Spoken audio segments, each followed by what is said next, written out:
Okay, everybody, we're going to take our seats, please. And if there's anybody else outside the door, remind them we're going to get started. We have a fabulous discussion about practical communication, negotiation, and conflict management skills for emergency medicine leaders. And I'm going to introduce, if you guys want to introduce yourselves, you don't really need introductions. No problem. Andra Blomkalns, currently at UT Southwestern, soon to be Stanford, and that's it. That's all I've got. So Jamie McCarthy, I was at UT Houston until about 8 weeks ago, and now I'm in the Memorial Hermann Healthcare System, which is our large partner. Excellent. Well, thank you very much, Julie, for inviting us back. We enjoyed last time, and we've buffed it up this time to include more and more material, and we'll have some time, hopefully, a few minutes for questions at the end, so save them up. So in regard to the disclosures, neither one of us have anything relevant for this topic. So first, just conflict and negotiation. And a big part of the negotiation literature right now is restructuring the word conflict into something that's more of a negotiation and an exchange. Most of my academic life, I've thought of the word negotiation and in my head assumed that that would be a conflict, but that's not actually the most effective way to go about doing things. So for like the word conflict, you'll see the word clash, serious, can't be incompatible. So all those words, and then you have negotiation as more of a shared exchange, shared experience, and more of an arrangement as opposed to a give and take. Yeah, so there are lots and lots and lots of books on conflict. And we're going to talk a little bit about a couple of them, but you can read on and on about negotiation. Importantly, we're not going to talk about how to negotiate better for more money or something with your healthcare system. This is about the day-to-day negotiations we have with each other, with other people, with other humans, with your partners, with your patients, with your families, about how we'll go through, and we'll touch base on a couple of these. The one challenge with books, right, and you've all seen this, that everyone thinks that you've read one book and you think that's got the right way to deal with everything, and you will, as you go through these, you will find different ones and different strategies. Go to the next one here. And this is where I came from initially, right? I thought, I don't need to read books about conflict. I'm pretty good. I've always been pretty good at talking to people and helping to resolve friction. But you will find, as you look through these, you're going to find a book that resonates with you personally and that gives you a stronger voice with what you already do well and fits your own style. So just because you read one of these, think, yeah, it sounds kind of right, but I just can't see myself doing that. You'll find other ones that speak more clearly to you. And I'm going to talk about one of mine in a moment. So, conflict in emergency medicine. We're actually pretty good at conflict resolution in emergency medicine just because you have to do it every day, right? It's since the first day of internship, you all were figuring out how to get a patient admitted to the internal medicine service or to cardiology, or talking a surgeon into getting someone to the operating room who you knew that needed to happen, or talking someone out of a narcotic prescription or into going home, all those fun things that we do. But the conflict points that we get, right, some of them are personal. They're conflict with your partners, conflict with your residents that you're working with, or other services.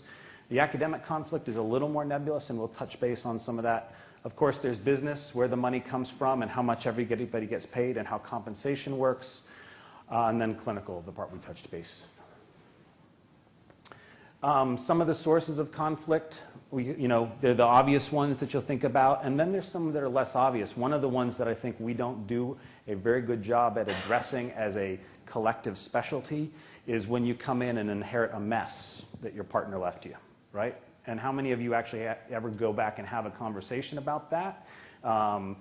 And how many of you think that really went very well when you did, right? It usually dissolves into passive-aggressive behavior and kind of huffing and pouting during sign-out and rounds, and doesn't necessarily lead to productive conversations moving forward. I'm sure no one has ever done that in this room, or inherited a place that you think, I'm going to go clean up for the next 6 hours. And I can tell you a personal story about, right? I won't. But so why not, right? So it's interesting. So my first week, I called. 2001, I was been a faculty member for 5 days, and I called my wife at about 10 o'clock, and she was going to bed, and I was working the overnight, and she said, how's it going? I said, well, pretty good, but I hope I don't get fired. And she said, why are you going to get fired? You just did this. I said, well, I'm making one of the senior partners stay and clean up his mess. because I told them I wasn't going to go see these 8 patients that hadn't been seen for the last 6 hours. And in retrospect, I didn't handle that quite as well as I would have now. But we worked it out and got all that sorted out. You can develop tools in how you can get those things done and set expectations. All right, so oftentimes I sort of grew up in our emergency medicine thinking emergency medicine was everything, and any negotiation I went to was like talons bared, teeth, everything that I'm just going to grab stuff for emergency medicine, and thinking of it as sort of, I need to get something from here, and that person would lose something from there, and that's just the way I thought about it. And really, negotiation and all the books that you mentioned, and also the books that I've read, are talking about doing something, creating value, as opposed to sort of the ultimate loss there for negotiation. So this is John Kenneth Galbraith, who says, so faced with the choice of changing one's mind and proving that there is no need to do so, almost everyone gets started on the proof. And it is so critical that you walk into a negotiation thinking that you might change your mind, thinking that you might learn something you didn't know that might affect what you originally started to think. And to just be open to that. You might not actually learn any of those things, but be open to the fact that you might learn something from this negotiation or from this discussion that can help you in whatever that next discussion would be. I'm going to add one point to that the most successful way I've seen people walking into a room and get ultimately what they wanted is to be very open to the possibility that they don't actually know what they want. That there is a piece of data that they don't have, that coming into a meeting, they will learn something from the other side that they can shift or pivot kind of where they're going and walk out with a successful conclusion of it. And whether that is a staffing model, whether it's money, but if you walk in preconceived and closed, you'll quickly dissolve into a more confrontational interaction, and your likelihood of getting what you want actually diminishes. So 2 books, and I'm going to just touch base on one. Those of you who have heard me talk about this before, and Pauline, I think I've probably mentioned this one to you, that David Shapiro wrote this book, Negotiating the Non-Negotiable, and he's a professional negotiator. He's done hostage work, he's done Middle East work, he's at the Kennedy School of Government right now. He's written a lot of books, but this one, is when I talked about the one that kind of resonates with you, this one resonated to me most clearly because it gave me some of the language to articulate what I felt I knew intuitively and helped me expand on some of the ways that I have found successful conversations. And his book is not about large conflict. I mean, he does touch base on some of the stuff in the Middle East, but he also talks about husband and wives fighting and why they're fighting and some of the ways you get into trouble without realizing it. And I'll touch base on 1 or 2 of those in a slide up ahead. So my favorite is Robert Cialdini's Influence and Power of Persuasion. And it basically is very simple. It talks about 6 basic skills to persuade people to do what you feel as though would be beneficial for the both of you or beneficial to you. It kind of has some marginal ethics associated with it in terms of trying to persuade folks, so I'll let you kind of sort that out in your own head. But nonetheless, I find it to be a very effective text. One other book, Beyond Reason by Shapiro also, and this is an important one to get up front. And that he spends a lot of time talking about emotions. And what does not work in a charged, right? Most of the time we think we're in conflict is when it's in a charged situation. So if you come in charged, right, or someone says something provocative to you, it is going to generate emotions, right? It absolutely does. And you cannot tell people, don't be so emotional, right? Don't feel it. You are feeling those things. Not any different than the same way when someone yells at you, right? So if someone yells at you, what happens to you? Does anybody like being yelled at? No? Most people can't blow it off, right? Talk about the amygdala activating. Okay. Oh, dear. Sure. No, exactly. It's a great time. Just writing it down. Jim Adams talks about not in a different way, about what you're about. Right. So my father told me something when I was a kid that has tried to resonate with me, but yelling at someone is just the threat of violence.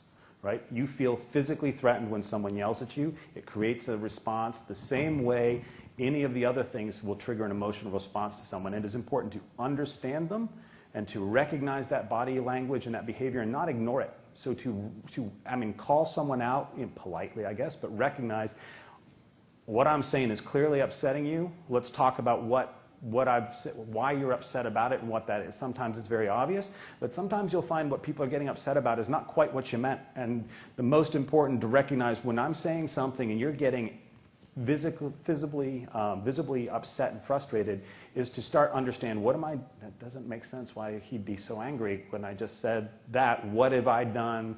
How are we not communicating? I think it's also possible to yell over email.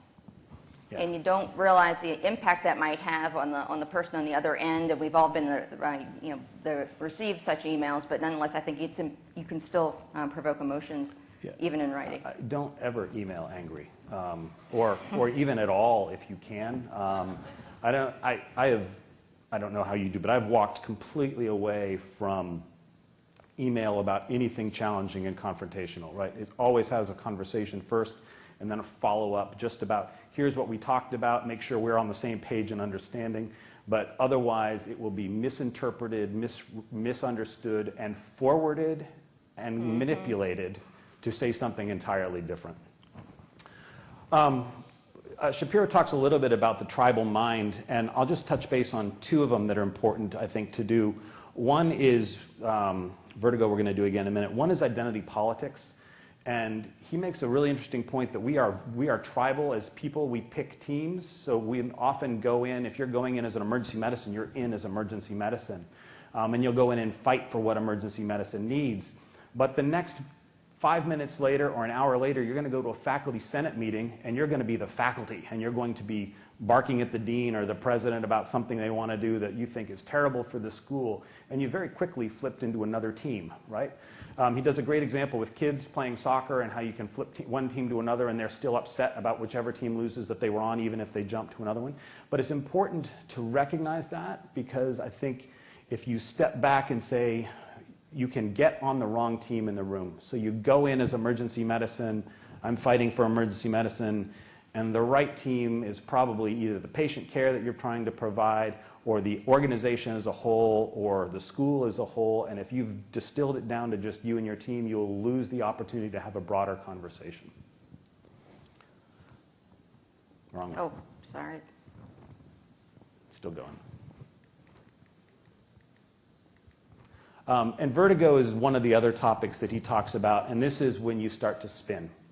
And we all have a threshold where we get caught in a loop and we can't get out of it, and you're stuck, and you've got to recognize when you've gotten into that loop and you can't creatively think your way out of a problem. He's a great chapter on it, but the clearest example is when someone has said, like, let's take something,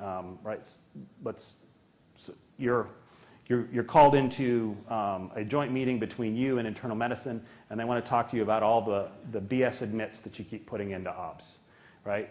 And they got one example they want to talk about, and it's probably from 6 years ago, and they'll go on and on in a loop that the whole reason they're stuck is that you keep putting a bunch of garbage in, and you'll get caught in a loop that they don't know what they're talking about, and I have to talk them into not killing people all the time, and you get caught in this sort of time warp, and don't step back and say, what is the real problem we're trying to address here, right? Why are we worried about that? Well, actually, what we're worried about is capacity in the hospital. Okay, let's talk about how to build capacity in the hospital, not about a stuck loop about you not doing your job and I'm doing my job and you're not doing yours. Okay. So this provokes one of those vertigo kind of emotion sort of things, particularly for a leader or a chair or a vice chair, depending on what your specific job is. But for instance, you have an awesome assistant faculty member. He's really doing a great job. He's at the top of the RVUs. He's teaching. He's coming to all his faculty meetings. And he says, I'm your most productive person. Give me a raise. And puts out a number. Like, what are your visceral reactions to that? Second is somebody researches. Very easily you can do that online. Look at salaries all over the country and say, you know, I'm not getting paid what everybody else is getting paid. I think I should be paid the average that I found and increase my salary to X. Salary in finances is such a hotbed of conflict and a very difficult negotiation.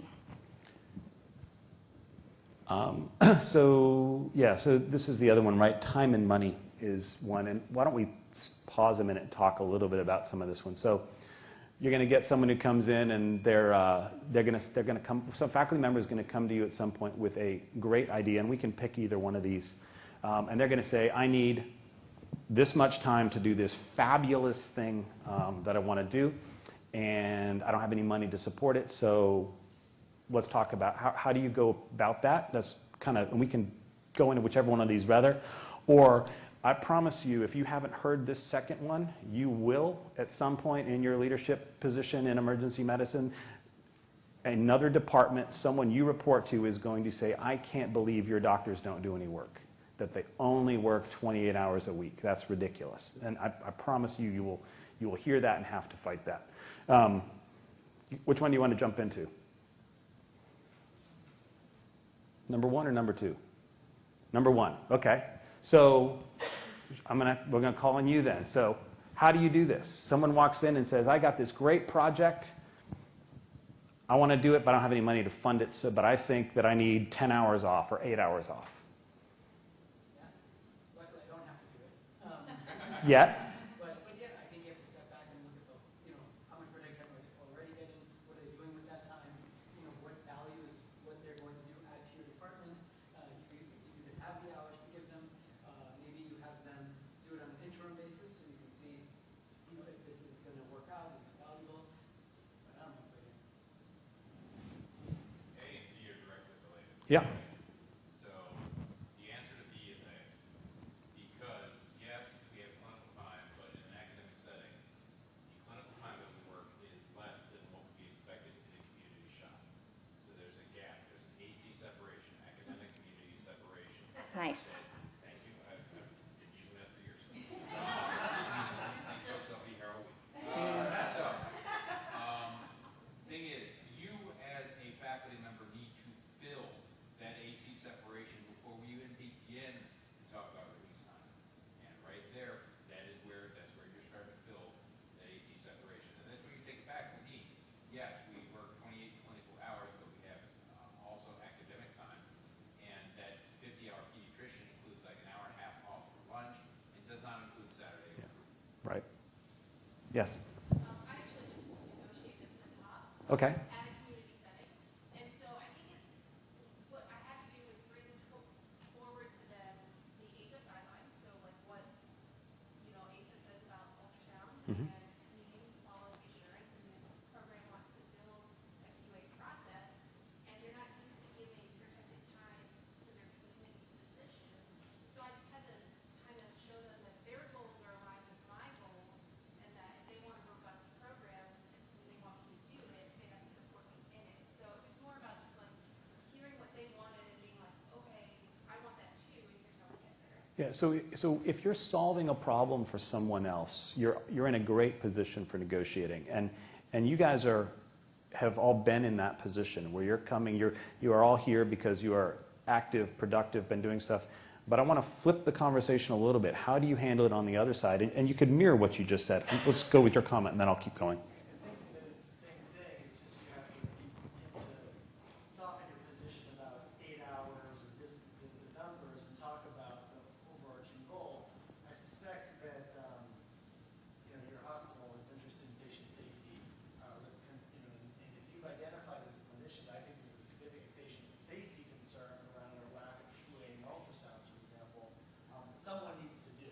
Right. I'm willing to do it, but I think it's important. If we're agreeing on, first you start with patient safety, try to get broad agreement that we're going down that pathway.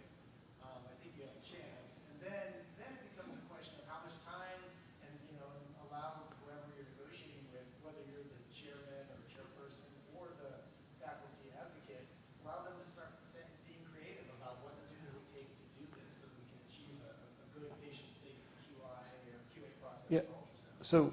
So I think, and I think you guys have all made great points. I'm going to add to, and then we can move on. One caution is that doctors quickly go to the white patient safety flag first, and it's an important piece, but I would never suggest you lead with that, right? Unless you've got a burning platform where someone's going to die, you keep that in your pocket and you pull it out kind of midway through to push your argument over the edge.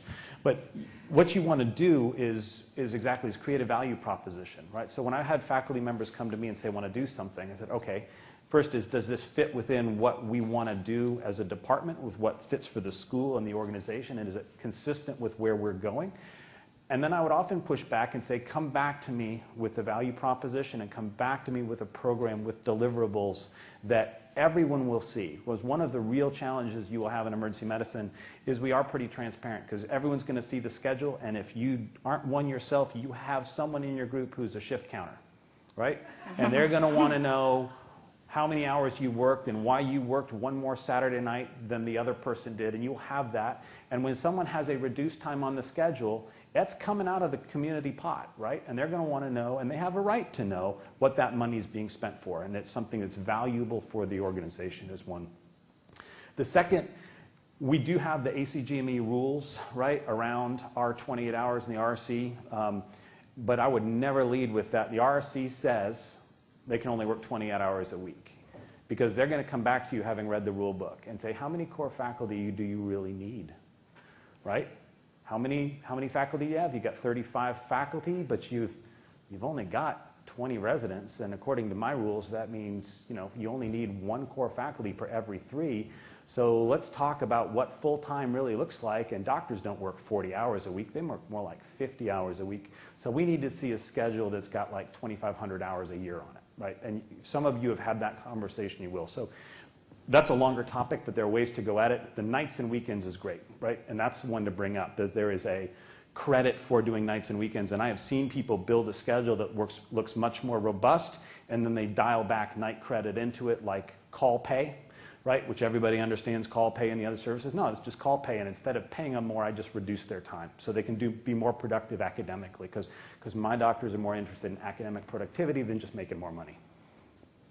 The flip side of this is depends on the circumstance. I was involved in setting up a whole structure for the HCA emergency medicine programs as the first one. So we negotiated very aggressively to make sure that they had protected time. Literally very strict to the 1 to 3 ratio. Yep. So if you would do that, you better give them time. So we make sure they definitely had the time that was given to the faculty and substantial amounts of funding to be able to sue. Otherwise, it's 12 to 36 residents. Right. It becomes impossible. So you have to be pretty aggressive in that. Luckily, the people above us saw that. Yeah. So if you're carving something out new, right, you have to be, and that is an absolute challenge in how you do that. Okay, we keep moving a little bit. So here's another example. So a new clinical initiative, and one that happened recently in our shop is a new 1-hour sepsis bundle of things that need to happen for people who may become septic in 48 hours. You can see my viewpoint on that necessarily, but and say, I'm just not going to do it. If a faculty member says, I just don't think it's safe, I don't think it's good to give people antibiotics right when they come in the door, and I'm just not going to do it. Any ideas on how you might handle those things? Yes, sir. So we didn't have the issue with the antibiotics, we had the issue with the fluids. And then there's a couple of physicians that said, I'm not going to put my patient because of heart failure when I give them their 30 cc's bolus for the sepsis. And so what we did is we discussed that, and we also then brought down into our staff meeting one of the MICU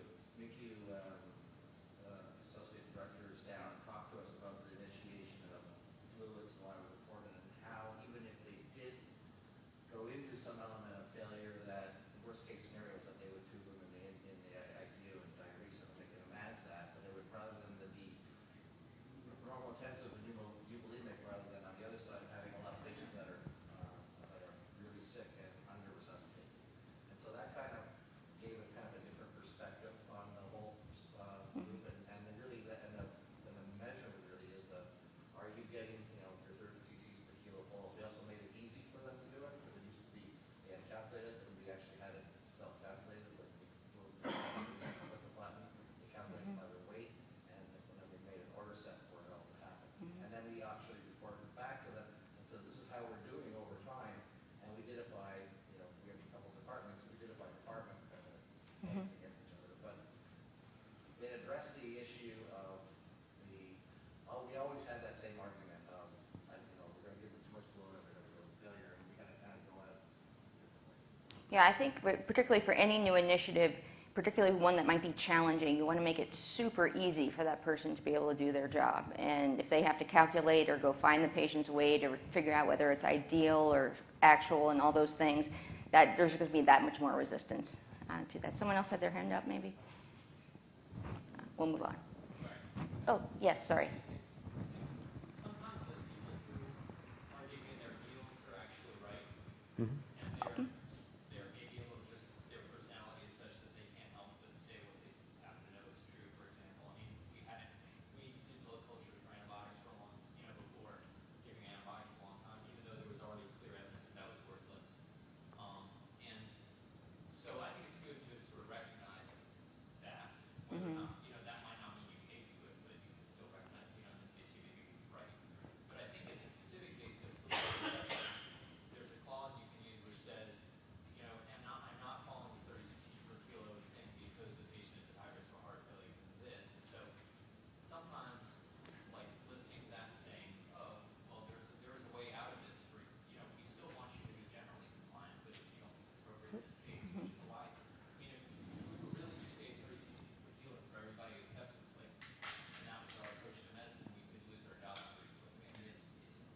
So you bring up a very good point, right? And that sometimes the person who has they have a very legitimate medical reason why they don't want to do that. So you need to honor that, right? And you need to ask them why. Your clause that you can write doesn't get you out of hot water with the CMS. You're still going to fall out on that one, but that's okay, right? I mean, the guidelines are for everybody, but we're all professionals, right? And professionals are allowed to break the rules when they do it with foresight and doing things correctly. So we had one in our group who stood up and down and screamed and yelled, "I'm not doing it. I'm not going to put all my patients into heart failure." And I talked to Arlo's a really smart guy, right? He's, brought him in. We talked about it. He said, "I'm worried about this cohort." I said, "Great, Arlo. When you have that patient, document why you think it's medically inappropriate. I'd love to see a volume assessment on the chart with that patient, like that you put ultrasound of their IVC and it's plump, did a straight leg raise. There's no benefit to this patient to adding volume to them at this point. They are fully resuscitated. You put that in the chart, it's going to fall out, but I don't care. It's fine." So you allow them a way to move forward, but also recognizing that, Arlo, that one you're talking about is 1 in 200. Everyone else needs the fluid, right? So help them move forward. But you have to honor what their concerns are with a new thing, and you can often then get them to kind of collaborate and be on your side then. And that person you mentioned, the naysayer, that's often the person who may be just saying what several other people are thinking. So providing them with that floor is very important. It's a question of active listening.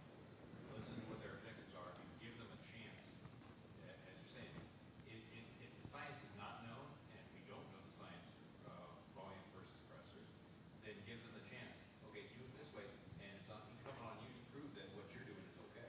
So, and Andra, you hit one really important point that's worth. Whenever you've got an area like this where you've had one person raising their hand and saying, "I'm not going to do it," there are probably 4 or 5 others that are passively just not going to do it. They're just not going to bother to tell you about it, right? And so getting out in front of the language, these people can actually help you really move your entire group along by honoring their conversation, coming up with a solution that meets what you need, and also then disseminating that information to the entire group.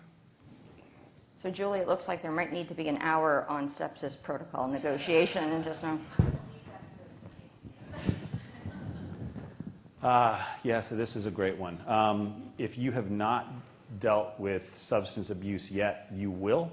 And if you haven't seen it yet in your group, thank goodness, you're great, but it's probably there. As a specialty, we're high on this. No pun intended, right? But it's us in anesthesia that are at the highest risk. We lose a nurse a year to this, and doctors are less, fortunately, but they're still there. So how do you handle this one? And I'll tell you a story. So the first one happened to me. I'm at home in bed, asleep. The phone rings. It's the charge nurse. She said, "I can't believe I'm calling you, but I smell alcohol on your doctor's breath." And I said, "All right, I'm coming in." So I was the medical director at that point. I was not chair yet. So the first thing I did was call my chair and say, "Hey, I'm going in. We might have a problem." And I went in, took the faculty member into my office. I said, "You're going home. I'm finishing your shift." And I sent him home. I went and talked to nurses. No one had noticed a behavior problem, but the charge nurse said I definitely smelled alcohol. Now, this is 2 in the morning. He'd come into work at 11 p.m. I went and reviewed every chart that he'd seen for medical appropriateness, went and saw all the patients that were still in the ED that he'd been responsible for, and I said, "We'll talk about this tomorrow." So, good way to handle it, not good way to handle it. Did you say why? I told him, "Charge nurse smells alcohol in your breath, you're going home." Did you have him take a test? I didn't. Yep. So why didn't I do that? Yeah, I want to know why. It's really uncomfortable, right? And I couldn't smell any alcohol on him. He looked fine. He swore he hadn't been drinking, right? Swore there was nothing wrong here. And I was a year into the medical director role, a year and a half into the medical director role. So I was like 5 years out of residency. This guy was 10 years older than me. He was an associate, about to be full professor, right? I felt, in that scenario, I felt slightly undergunned. Ben? Pushing back and being angry, I would expect. Did he say, "No, I'm not going," or because that could happen. He could have said, "I'm fine." He said, "I'm fine. That's crazy. You don't need to do it." I said, "Antonio, you just need to go, right? Just go home. take care of this. We'll talk about it later. So he decided not to make the stand, not say I'm staying. He didn't say I'm staying, but I should have tested him then. That was the mistake.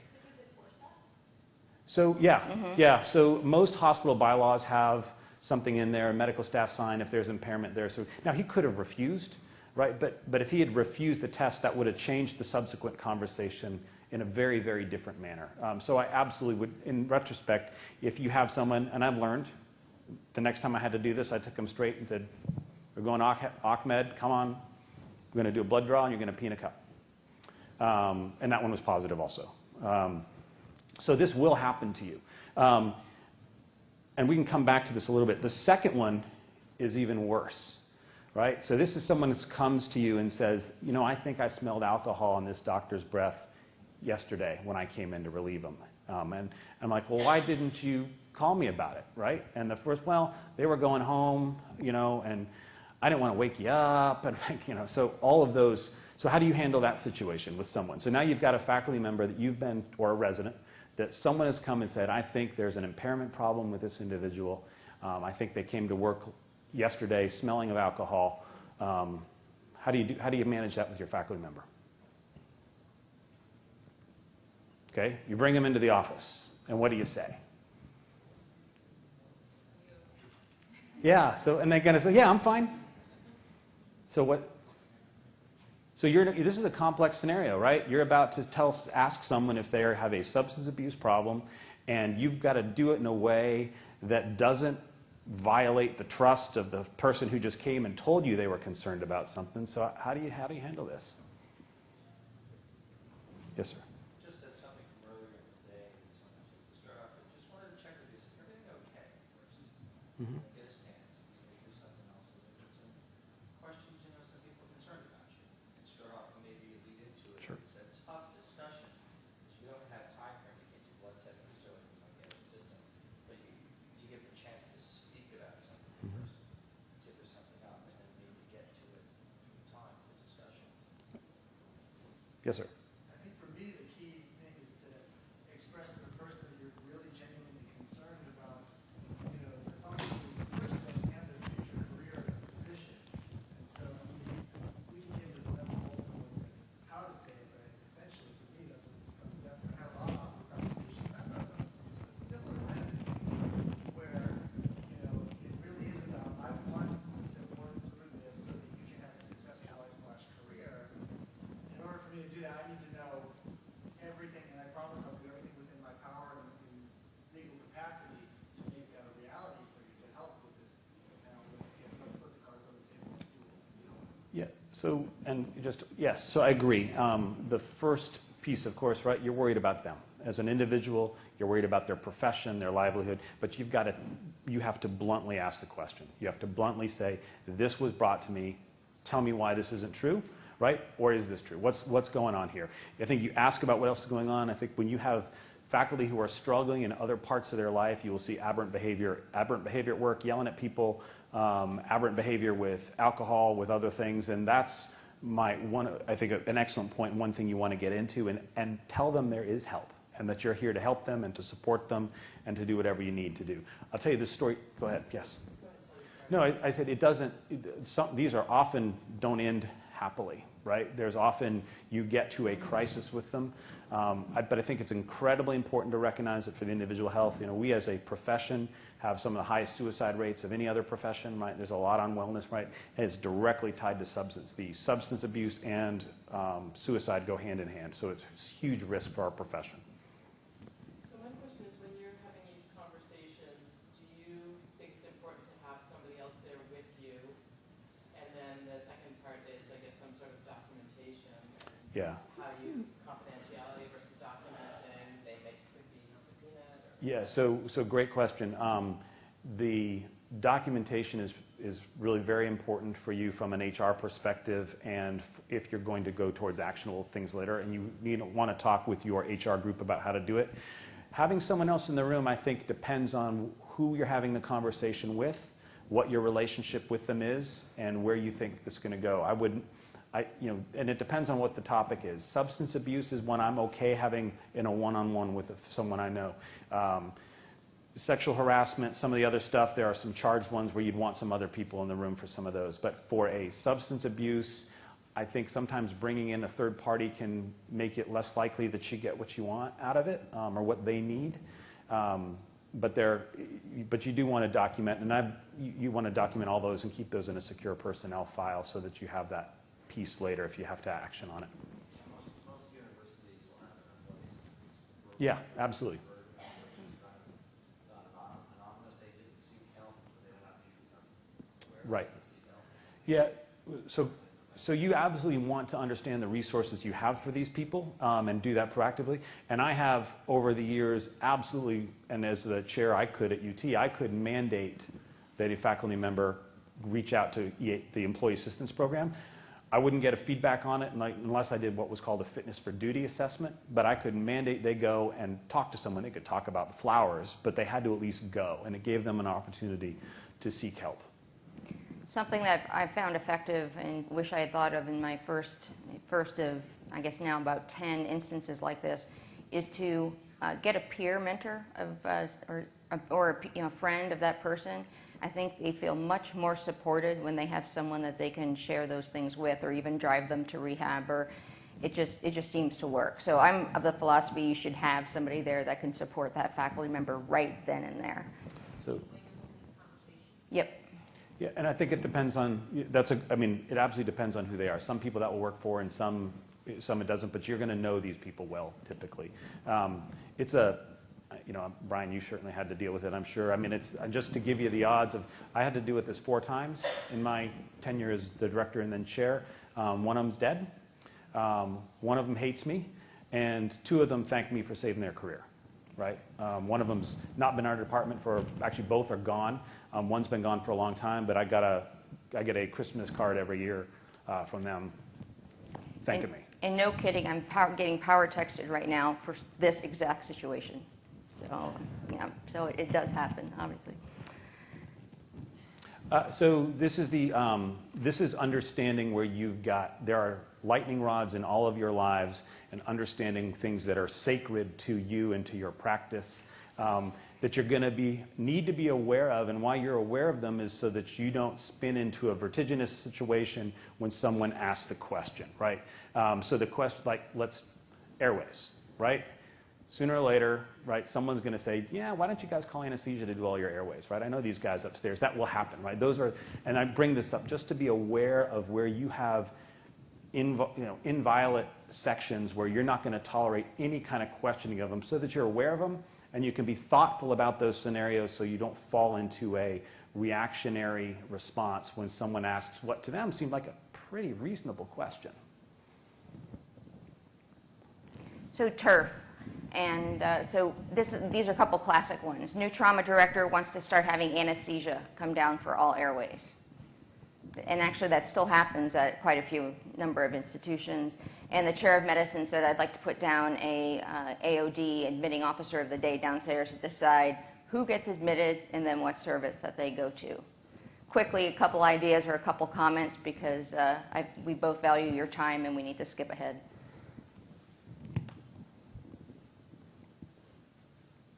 Yes? Just because they're there doesn't mean that they get hands on the laryngoscope. Right. We get level 1, we get anesthesia every level 1, and they stand in the back with their little backpack full of gear that I wish I had, and my resident tubes. Right. So, and these are ones that both generate an emotional response, right? Easily, To for you, emergency right, medicine. when you do that. And please. Yeah, I would ask them why. Yeah, so right, that's exactly, so the first thing is what's the problem you're trying to solve, right? And so for the first one, right, I mean, we don't need more people in a crowded trauma bay unless there's something we're trying to solve, right? And if we have a problem with a huge miss rate or multiple hypoxic injuries, okay, we need to talk about solving the problem. And the second one's the same one. What's the problem you're trying to solve by putting a resident, like you've got enough staffing problems already. Surely you don't want to pull someone off of their rotations to sit in the ER, right? Let's figure out what that is. And often I think you will find that if you give docs, and you say, I want to get you to get from A to D, some percentage of the physicians are going to go backwards through the alphabet to get there, right? So they have come up with a solution to a problem that's not the most logical solution or the most efficient. And if you approach it there's no way you're coming down, get your resident out of my ER. If you approach it, what's the problem we're trying to solve? You can turn something that was initially going to be a conflict into just a constructive conversation. Yes. What's sitting on the sedation committee with the anesthesia chief, and then you have your own conversations with them on a regular basis, and then they have an element of confidence, and then they go to, what ends up happening is if they go to the trauma chief and say, we're not sending our people down to your traumas because both of us are credentialed, they're the only credentialed providers in the hospital that can do airways. Why are we coming to second guess the ED? And that kind of allows you to get somebody else on board that has another perspective. Yeah, so building a team is always a great way to go into conflict, and importantly also gaining consensus around other space before you have a nuanced conversation. If you've gathered all the information, you'll be collaborative there. So this one, behavior and accountability. And this is a challenging one. This is, what are you doing with that other 16 hours of your day, right? So how do you you've got a faculty member who comes in, they're in for their annual evaluation. Residents love them, but they don't do anything outside of rowing the boat when they come into the department. How do you have that conversation with somebody about productivity?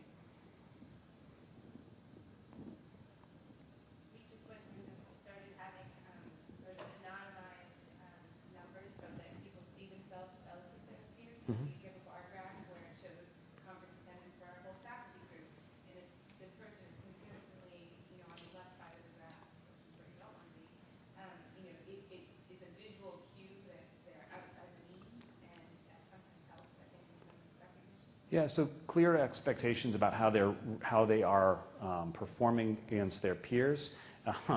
There's another chair at UT Health, and his department, the first thing he does at the annual faculty review is he opens up PubMed and puts your name in and sees what you've done in the last year, right? Sets a bar in it's very clear what he expects and how that works. But having clear expectations, I think, is important up front. And it's hard to put out, when one of the challenges you all struggle as leaders is, if you put out all these rules that you want everyone to follow, it starts to feel like a pretty regimented, not very fun place to work. So I resisted doing that. We sort of talked with the folks that I didn't feel was performing during their review and showed them, your conference attendance is 6%, you don't come to faculty meeting, and the first response is going to be what? I'm working during all those shifts, right? So you have to anticipate and have that data also. It turns out you're not, right? And here's your schedule for the last 4 months printed out, and you have not once worked the overnight before conference or during conference. So you're doing something else with your Thursdays. We need to see a little more of you. This is, well, just in the interest of time, I know we're getting a little long. We'll go through. This is the identity politics, right? That you assume the role that you're in, and you'll make the oral history about the way everything was from your point of view, and it's just to be aware of that. Be aware that there are lots of different points of views about the same event, about how a save didn't happen in the department, and I won't belabor that anymore. So I think a lot of us have already talked about, when we talk about these specific situations, is the fact that it's an integration of ideas, it's an exchange of ideas, it's a relationship building, and then also trying to create value where value might not otherwise be obvious. The REACH framework is something that's it shows up in a couple of different texts, but I think is useful, and it kind of pulls together some of the things we already talked about. And its first is recognizing the existence of there's a disagreement between us. We recognize that we both have a valid view about the way we see the world, right? It may not be exactly the same, they're valid. And developing some empathy to their point of view. And that's one that I think intuitively doesn't come to everybody, but really trying to get into their shoes and understanding the problem or the challenge from their perspective, right? And what their needs to be met are. Attachment. This is bringing it in, this is our problem, we're going to own together, being a committed partner to solving the conflict, not just, I'm taking my toys and I'm going home, there's nothing you can do about it.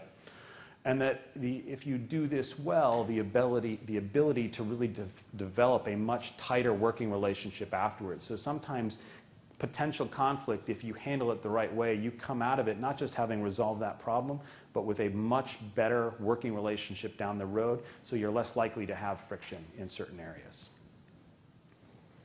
Jamie, I'm going to negotiate with you that we skip ahead a couple Yes, slides. let's do that. I'll buy you a drink later, and Yep. then because we already have our next Yep. speakers up here. So, We'll skip. yep. The slides will be available. Yeah, Yeah. slides will be available.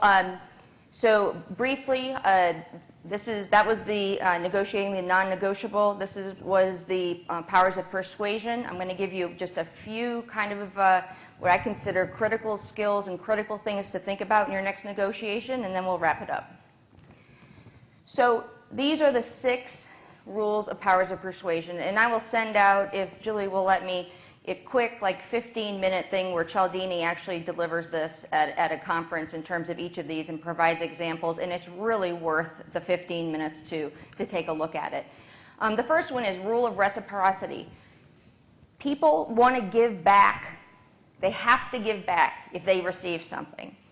This was actually first studied with the Hare Krishna religious group. They were trying to recruit people. They couldn't recruit people. Their recruitment numbers tripled when they started giving a flower.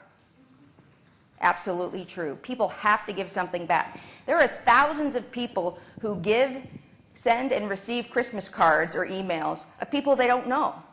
Because you get one, oh my gosh, you have to send one too, right? It'd be rude otherwise. And bunches of stories how people do that, and you just feel like you have to do it. The same thing is with survey research. If you put in $1 or the organizations that send you the pre-printed address labels, you're that much more likely to donate because you feel like you need to give back. And one of the ways you can work with that in terms of your own faculty or your own group, whenever anybody says thank you for something, when you're sitting there as a leader, that's an opportunity to engage in reciprocity. Be like, Earl, I don't know any faculty members named Earl, but it seems good now. Earl, I'm so glad that we were able to arrange other people's schedules so that you could go on vacation. I know that when another faculty member needs the same thing, that you'll be ready to pitch in. And they have to. Sometimes they have to be reminded what they were given, but they're compelled to give something back. Concessions are that you ask for something greater and then dial it back. Very common in marketing in terms of, like a Boy Scout, this is the example they use in the book, where the Boy Scout says, will you buy a ticket to the Jamboree for you and your family? It's $15. And you go, gosh, I don't really want to do that. And as soon as you say no, they come back with, well, how about this candy bar for $1? And it's a very effective technique, and it's a little bit manipulative. And I struggle with that a little bit, and then sometimes I don't. But it's that, start with something in terms of if you're talking to a struggling faculty member or a struggling mentee and say, gosh, do you think you could get that paper out in a week? Okay, no? Well, how about the introduction in a week? Well, they have to do it then. The concession, they don't have to, but nonetheless, the concession makes it that much more powerful to be able to do. Principle of scarcity, people want what they can't have. So rather than say, I need 8 faculty members to serve on X horrible committee that's going to take tons of hours of your time, you say, I can only accept 8 faculty members for this committee that does X, Y, and Z. People want to be part of something that they might miss out on. I'm sorry? So, okay, you're giggling. No, it's absolutely true. It happens to me with Amazon all the time. I look and they say, oh, only 4 left. I'm like, buy it. One-click buying right now. It happens, right? So the rule of consistency. People will be consistent with things that they publicly state or even more importantly write. So restaurants struggle with cancellation of reservations or people just not showing up. And if you notice that some of them actually say, if you're talking to them, if you're actually making, not open table, but talking to them, they say, will you call us if you decide you can't come? And you have to say an answer. It's unlikely to be no. You say, yes, of course I'll call you. You feel compelled to actually live up to that. And like say for faculty reviews, so much more effective if people write down their goals and then have those goals revisited, because people innately want to live up to particularly what they wrote down. And then, so important to kind of have people make that decision, and then they can fulfill what they themselves decided what they wanted to do. Rule of consensus, people want to be part of the group. You know, if there is consensus building in a faculty meeting, you can fight like cats and dogs inside the faculty meeting, but then people want to sort of assemble after that and have some pride in whatever decision was made. And what I've heard, you know, fight like cats and dogs, you know, in the room, but then walk out in single file like little ducklings. Liking in relationships, this one I always used to think negotiating, that's another book, Getting to Yes. Negotiate on the merits. Come in with the facts, negotiate on the facts, and you will get facts back, and everything will work fine. So much of it is liking in relationships. And perhaps you can or cannot identify with discussion of sports. That's a big one. I don't engage in that one. I engage in pets. And so everybody's got their thing, but people want to talk about their kids. They want to talk about their vacation. Everybody has something they can talk about in a common ground. And so those things are super, super important.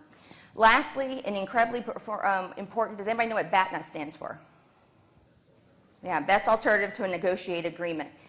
Think in advance what the other party's BATNA is. First, you have to think of what your own BATNA is, actually. And that is, if this just goes terrible, what am I going to be left with? And do I need to make some concessions, create value, provide something so that I can move forward? But just as importantly, to decide, well, what do they need out of this, and what are they willing to walk away with? And I think it's a very interesting insight into terms of developing techniques to negotiate. I'm going to add one comment with that. It's important to, when you're working with someone else who's going to be involved in a negotiation with you or conflict, is helping them to that pace, right? It's often not necessarily intuitive. Folks, when we've got to get this, and that's the only way out, and helping, if you have a team that's going to be doing that, helping them work through that before they go into the room is very valuable, or your own team will sabotage you in the room. And the last thing I'll close with, and then Jamie, you can have your comments, is that preparation is key, and going into a negotiation, an important negotiation, blind is foolhardy. And even to the extent of, I mean, the details matter. Where you sit, whether somebody's there just to observe body language and try to see what's not actually being said, assign comments or supportive comments to different people. Preparation is key, and I don't want to make anybody paranoid about every single negotiation, but if it's an important negotiation, it's worth taking time preparing for very carefully. Closing comments? Yeah, the only other piece, and this is echoing on something you said earlier, was you can come in with an incredible list of all the facts that back up your position. And if you think that's going to win in a contested situation in a hospital setting or in a faculty setting, you're just wrong, right? There's no way, because they've got a list of their own, or they don't care because they still don't like the way it feels, right? And all that's right, but I just don't like it. So the most critical part of the homework from my stake or perspective going in is to really try to get into the other person's head and understand what they're trying to get out of a scenario and why you're really in conflict. And if you can do that, you can often walk them through the resolution where you get everything that you wanted from it and they think they won, right? Which is the best way to move forward. Questions? We have a lot of other stuff, but yeah, sorry, you guys have had a long day. The 10 tips you need will be in the slide presentation. So yes, indeed. questions about anything we've said? Okay, yeah. Thanks.